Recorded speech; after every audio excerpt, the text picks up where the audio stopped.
Es un gusto saludarlos, deseando que tengan un buen día.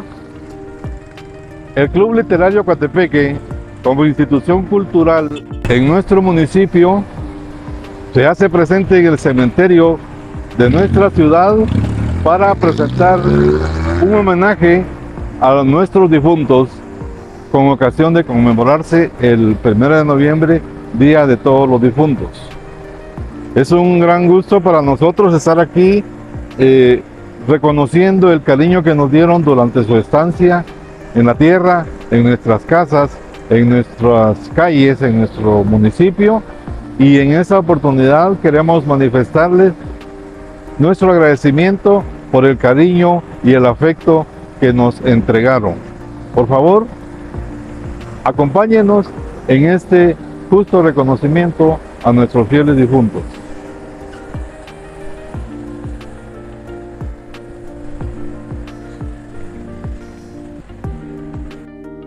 A continuación se presentan 6 maravillosos testimonios protagonizados por individuos que ya cruzaron el inescrutable umbral que separa el mundo de los vivos del mundo de los muertos. La magia de la nostalgia se hace presente cuando se trata de recorrer con la mente y el corazón el camino que dichos seres transitaron. Ahora podemos llamarlos así, porque evidentemente dejaron de ser personas como lo somos, quienes aún pululamos en este mundo de penas y sinsabores, aunque también de algunas satisfacciones. Y hacerles saber que su recuerdo permanece intacto en nuestra mente y en nuestro corazón. Ciertamente el lugar a donde se dirigieron y donde quizás permanecen, solo lo habremos de conocer cuando nos toque acudir sin demora al llamado de la parca. Por lo pronto solo sabemos dónde está descansando su cuerpo físico, a donde cada 1 de noviembre acudimos a presentar nuestro respeto y agradecerles por el cariño y amor que nos prodigaron durante su estancia en la tierra.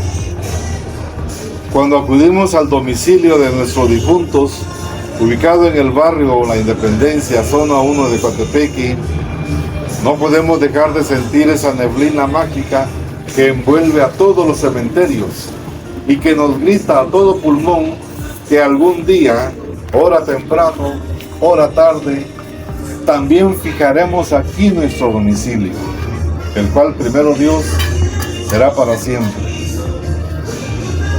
También consideramos oportuno recordar en una breve pausa las líneas llenas de sabiduría de un poeta anónimo que plasmó en una rústica lámina, la cual estuvo colocada por varias décadas sobre la pila de agua que da la bienvenida a los visitantes del camposanto de Coatepeque. Un bello poema que, a saber quién profano, con algún poder que nadie le dio, decidió quitarla y arrinconarla en cualquier lugar.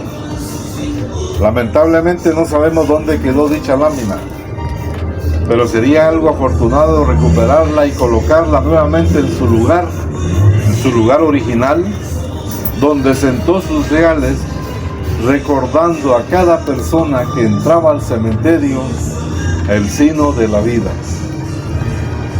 Dicho poema reza de la siguiente manera: He aquí el signo del grande y del pequeño, es tan solo una cruz que el viento azota. He aquí el que se creyó grande en un sueño, no es dueño ni de su humilde sepultura rota. La majestad se encuentra en el misterio, en el umbral de esta fúnebre morada. Contemplar un instante el cementerio es ver al mundo convertido en nada. Un bello poema de un autor anónimo.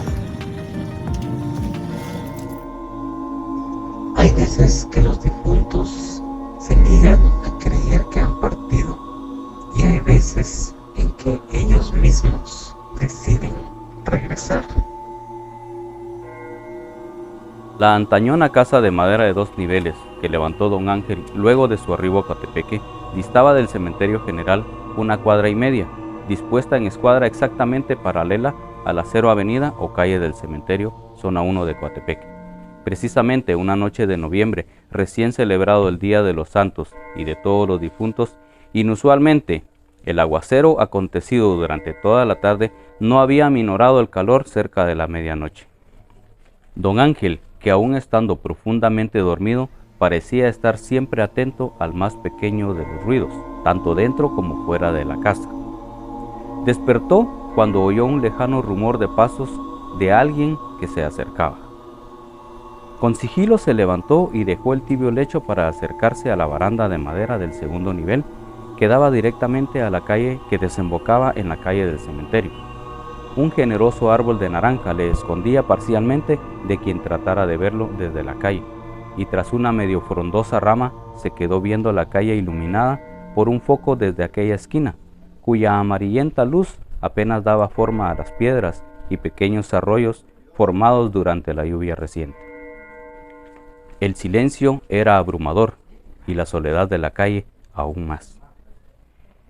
Encerrado en sus pensamientos, don Ángel se quedó un rato recostado sobre la baranda con la vista fija, casi perdida en la calle llena de penumbra y soledad.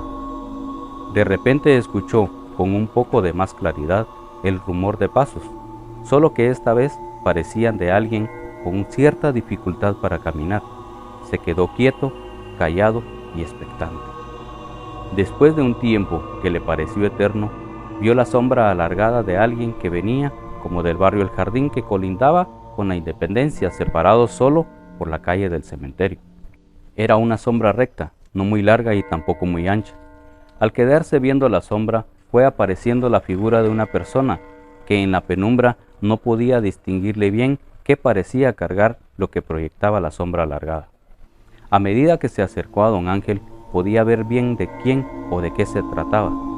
Vio en toda su magnitud esa imagen que jamás se borraría de sus recuerdos. Era un individuo que, con cierta dificultad, aunque no tanta, llevaba en su hombro derecho un ataúd, caminando hacia la calle del cementerio, ajeno a que era observado por una persona desde lo alto de una casa de madera. A don Ángel le pareció que a aquel personaje no parecía importarle que alguien lo viese. Impasible, viendo hacia el suelo, caminaba sin detenerse ni bajar el ritmo de sus pasos, hasta llegar a la esquina y luego cruzar con dirección al cementerio. Cuando dobló a la esquina, la curiosidad de don Ángel pudo más que su extrañeza y miedo, y bajó precipitadamente la escalera y se dirigió corriendo a la esquina. Tal vez no se dio cuenta que él era la única persona que estaba en la calle pasada la medianoche. Cuando llegó a la esquina, alcanzó a ver al individuo llegar a la puerta del cementerio, y sin detenerse ni un momento, siguió caminando a pesar de que la enorme puerta de metal para nada se abrió, ni siquiera un poquito. Desapareció al entrar al cementerio. Don Ángel, ahora sí paralizado de miedo, se persignó y poco a poco regresó a su tibio lecho.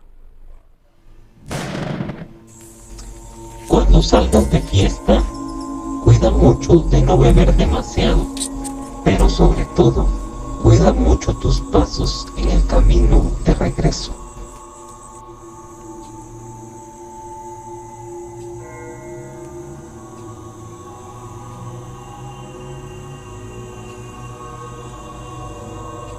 Los bailes en el siglo pasado fueron de los más alegres que se pudieron haber vivido en Coatepeque.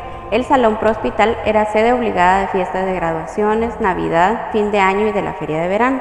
No había distinciones sociales para asistir a estas fiestas, bastaba con saber bailar. Era el caso de Sepunto Schlag, vecino del barrio Las Casas, no muy joven, pero tampoco de la tercera edad.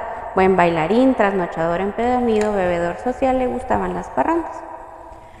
En una de las memorables fiestas, la música, la cerveza, las graciosas damas deleitaron la noche de Sepunto Schlag. Sin embargo, cuando el efecto de las cervezas fue excediendo a la prudencia, Sepunto Schlag fue quedándose solo, hasta que ya no tuvo más remedio que abandonar el salón. Ya había pasado la medianoche y en aquellos tiempos era malo caminar a esa hora solo. Tomó la calle de la estación hasta llegar al Parque Central. Sin embargo, en lugar de cruzar a la derecha para irse a su barrio, siguió de frente buscando la iglesia de Jerusalén. Cuando llegó a la esquina, vio hacia abajo y entre la poca claridad que le daba el alcohol, vio la silueta de una mujer de normal verde, parada en la esquina de abajo. Sin pensarlo mucho, aunque en esas condiciones era poco lo que podía pensar, Siguió de largo en dirección a la mujer, quien no se movió sino hasta que había avanzado media cuadra. Caminó buscando el barrio Independencia, no sin antes voltear a ver a C. Schlag, quien percibió coquetería en aquel gesto, lo que lo animó a seguir caminando en su pozo. Tal vez no se dio cuenta, pero cuando casi la alcanzó, estaba en la cuadra del Beneficio Bellelo, sobre la entrada a la toma del agua, antiguo generador de luz a Coatepeque. En un gesto insinuante, la mujer alargó la mano, pero se alejó de él, llegando a un cerco hecho de alambre espigado que rodeaba un terreno baldío. Entusiasmado casi hasta el delirio, C. Schlag no se percató que la mujer no se agachó para cruzar el alambrado, lo que sí hizo él. Cuando por fin llegó hasta donde la mujer se había detenido, frente a una rústica caseta que funcionaba como letrina, luego ésta se volteó hacia él con los brazos extendidos, lo que hizo que cayera el velo que le cubría la cabeza y el rostro, mostrándole una espantosamente alargada y huesuda cara de caballo.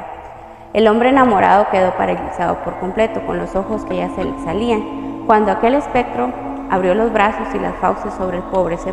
Schlag, se oyó el golpe seco de un machete en una piedra del cerco. La ciguanaba, furiosa por la interrupción, desapareció, no sin antes empujar a aquel mortal al fondo de la letrina.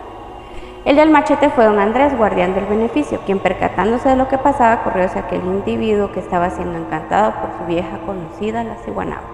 Después de eso ya no se supo más de C. Schlag.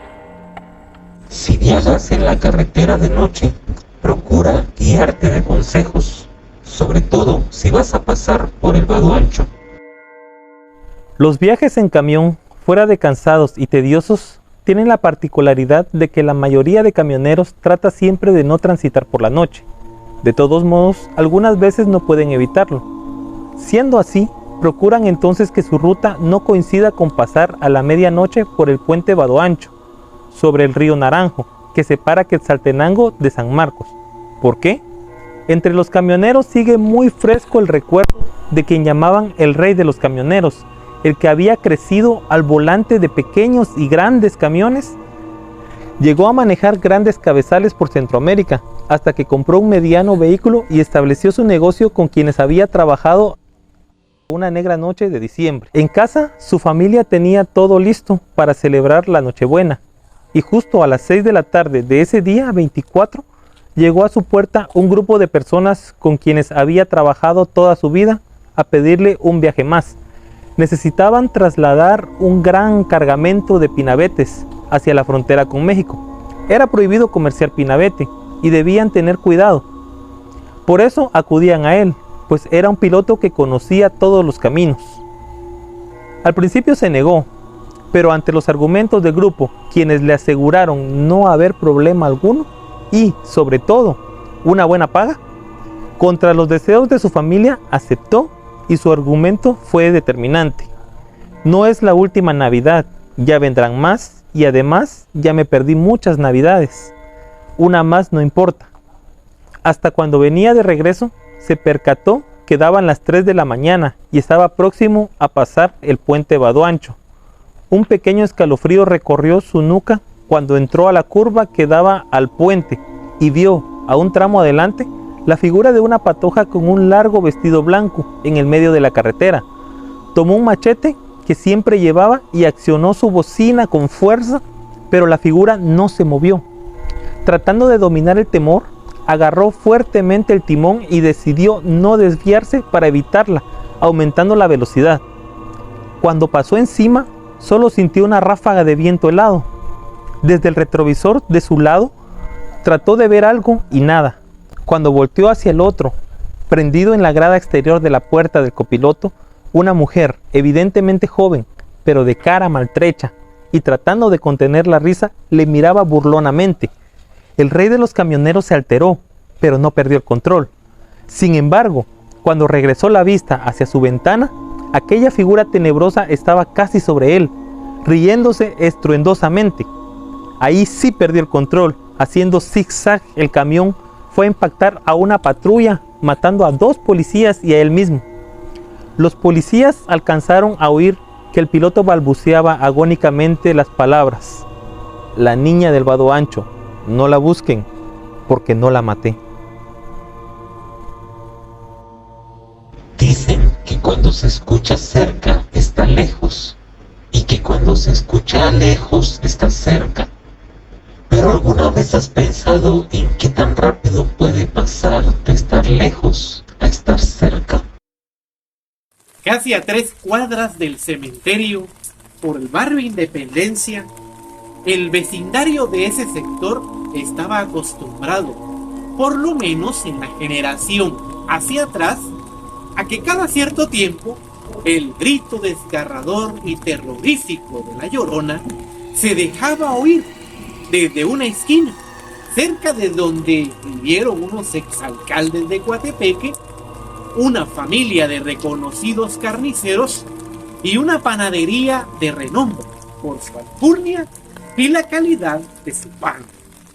Los vecinos, atemorizados, atrancaban bien sus puertas para evitar alguna ocurrencia del mal espíritu y ponían mucha atención a la intensidad del grito. Si se oía lejano, es que la Llorona estaba a un tiro de piedra de las casas.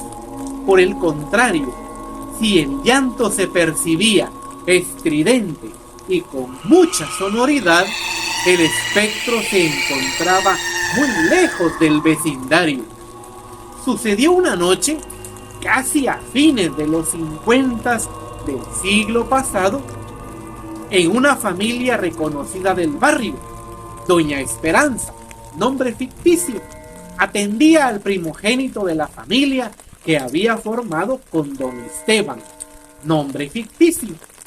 El bebé era alimentado con un biberón, el cual soltó cuando casi terminó la leche y se quedó dormido. Doña Esperanza lo arropó y lo acostó en su cunita, que estaba en el rincón de la cama matrimonial, contiguo a la pared de madera que daba a la calle. La enorme quietud de la noche inquietó el corazón de doña Esperanza, quien despertó casi pasada la medianoche y de inmediato se dirigió a la cuna para ver cómo estaba el nene. Todo parecía tranquilo cuando regresó a la cama y al empezar a dormitar, repentinamente escuchó el estridente grito de la Llorona, el cual, a medida que se prolongaba, se atenuaba, lo que la atemorizó más, pues sabía que el espectro se acercaba. Sin embargo, no podía despertar. Oía el grito de la Llorona ya cerca, ya lejos, pero no podía abrir los ojos, cuando un último grito se dejó escuchar, antes de quedar todo en silencio. Doña Esperanza despertó de golpe y se incorporó, saliendo precipitadamente de la cama hacia la cuna de su hijo. En la penumbra del cuarto apenas entraba la luz mortecina del foco de la esquina y pudo distinguir un bulto en el suelo, entre la cama y la cuna. Reconoció al instante a su nene tirado en el piso y al ver a la cuna vio a otro nene igualito, dormido tranquilamente. Empujada por quién sabe qué instinto, tomó al niño del suelo y lo abrazó, mientras el nene de la cuna despertó y se puso a llorar, pero no hizo caso. Tomó al nene y se lo llevó a la pequeña cocina, donde puso agua a calentar. Cuando tomó un vaso para servir agua caliente, este se le cayó y se estrelló en el piso, haciendo un gran ruido. En ese mismo instante, un camión de los que llevan y traen gente para la Tapizca se estrellaba sobre la pared donde estaba la cuna, destruyéndola por completo. Cuando corrió, no había nadie en la cuna. Ya la gente del barrio corría a ver lo que había pasado. Solo abrazó más a su hijo. A veces los espíritus se niegan a abandonar este mundo. A veces los dejo hacer sus travesuras, pero ninguno se escapa al final. Nadie se muere en la víspera. Es una de las frases recurrentes que sentencian los viejos cuando se refieren a quien ya cruzó el umbral misterioso, lejano e inexorable que marca el fin de la vida terrenal y el inicio de la vida espiritual. En realidad nadie lo sabe. Hay otras sentencias que se aplican a ciertos muertos y que dicen literalmente no le tocaba morir o no era su tiempo, y pasa cuando el difunto produce una serie de muestras de una supuesta presencia o permanencia en los lugares que frecuentaba cuando estaba vivo, a través de hechos sobrenaturales. Por ejemplo, Doña Tula, vecina muy conocida del barrio Independencia por su sencillez y humildad. Un tiempo muy atrás vendía panes con frijol y frutas en la escuela Óscar de León Palacios. Cuando por su avanzada edad ya no pudo seguir trabajando, vecinos del barrio y miembros del comité de la iglesia levantaron un modesto cuartito donde pudo vivir con cierta comodidad, a cambio de realizar algunas labores, no muy fuertes por supuesto. Sin embargo, lo que más le gustaba a Doña Tula era tocar la campana cuando pasaba un entierro rumbo al cementerio, que se ubica a media cuadra de la iglesia. Ya todos sabían que al pasar frente a la iglesia, Doña Tula tocaba la campana, con ese compás fúnebre que anunciaba el paseo final en esta tierra del difunto. Una tarde lluviosa murió Doña Tula y dejó solo su recuerdo. Doña María, otra vecina, iba de madrugada al molino. Cuando pasó por la iglesia, le dijo con nostalgia y algo de tristeza a una sobrina que la acompañaba: ya se fue para siempre Doña Tula. Terminando apenas de decir aquellas palabras, cuando del interior de la iglesia se oyó uno de los gritos acostumbrados de Doña Tula: ¡aquí estoy!, seguido de un repicar de campanas con el compás fúnebre de Doña Tula. Las dos mujeres se miraron asombradas, pero no asustadas, y con el temple de las gentes de antes, Doña María le dijo a Doña Tula con la convicción de que la oiría: «Adiós, Doña Tulita, cuídese mucho que ya pronto nos veremos».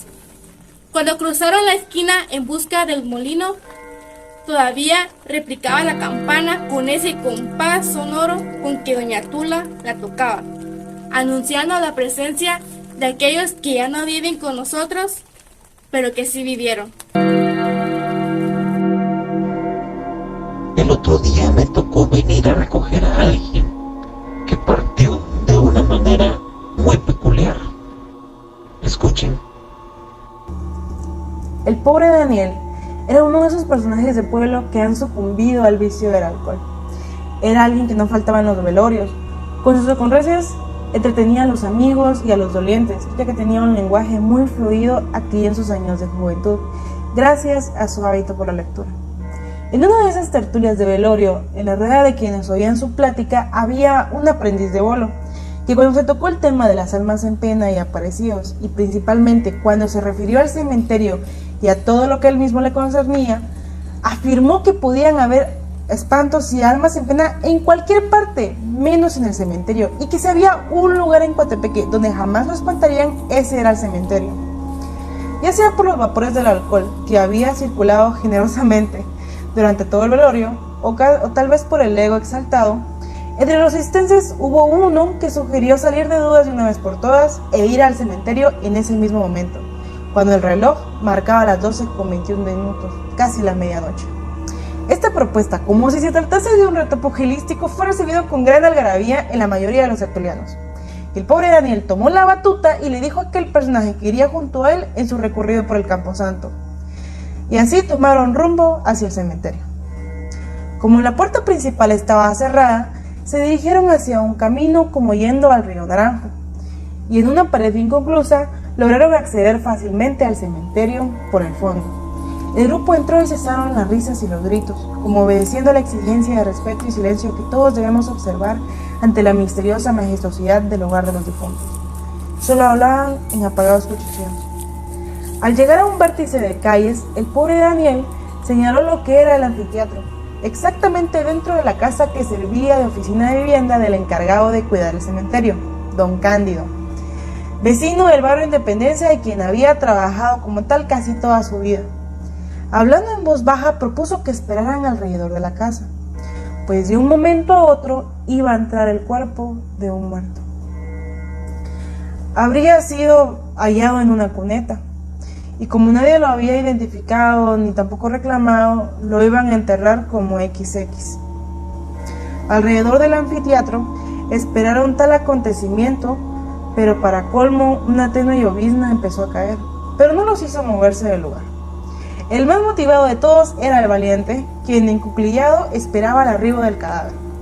Después de unos momentos, viendo a su alrededor, ya no había nadie de quienes lo habían acompañado al principio. Extrañado se volvió hacia el pobre Daniel, que supuestamente estaba a la par de él, pero no había nadie y tampoco escuchaba nada, ni un cuchicheo. Se sobresaltó, pero intentó sobreponerse al miedo. ¿Me quieren asustar?, se dijo más para sí mismo, cuando entonces oyó un rumor en la casa del anfiteatro.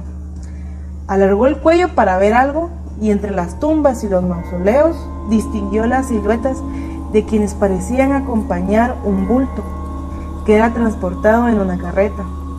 En un instante reconoció al pobre Daniel y a los otros acompañantes, caminando a la par de quien iba en la carreta, que no era otro que el difunto del velorio donde ellos habían estado.